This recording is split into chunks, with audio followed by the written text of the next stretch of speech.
Bukol sa matres at hindi sa ovaryo.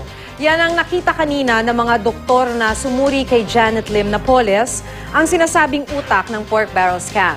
Pero hindi naman daw ito dapat ikaalarma at hindi naman siya dapat i-confine sa ospital. Makibalita tayo kay Frances Carasi.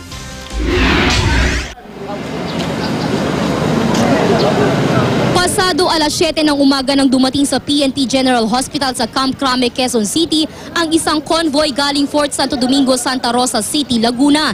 Sinundan ito ng isa pang convoy makalipas ang wala pang isang oras. Lulan ng isa sa mga convoy ang itinuturong utak ng pork barrel scam na si Janet Lim Napoles. Hindi nasulyapan ng media si Napoles dahil sa higpit ng seguridad.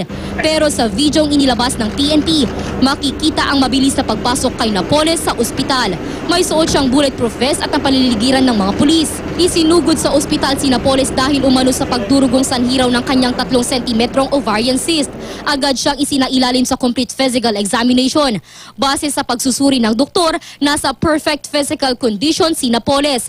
Pero inirereklamo ni Napoles ang pananakit daw ng kanyang kaliwang dibdib at kanang hintuturo dahil sa ingrown. Bukod dito, kinuhanan din ng dugo si Napoles. Isinunod na rito ang transvaginal ultrasound at pap smear. Pagkatapos ng mga pagsusuri, napag-alaman ng mga doktor na hindi malala ang kondisyon ni Napoles. Initially, ang impression noon is right ovarian cyst. Okay. Ngayon naman, may bukol pero hindi naman sa ovary.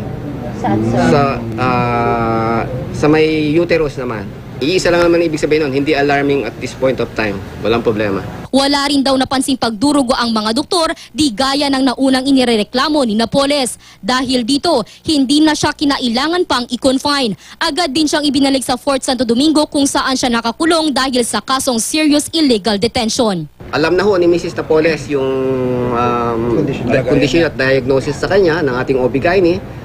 Now, it's up for her to seek another court order or seek another consultation for our medical management para po matugunan yung kanyang nalalamang sakit na ngayon. Walang kasamang mga kaanak si Napoles pero kasama niya ang kanyang legal counsel. Bagamat nandoon din ang kanyang pribadong doktor, hindi siya ang sumuri sa ginang. Ayon sa PNP, nasa 120,000 pesos ang gastos nila kapag inilalabas ng Fort Santo Domingo si Napoles dahil sa higpit ng seguridad.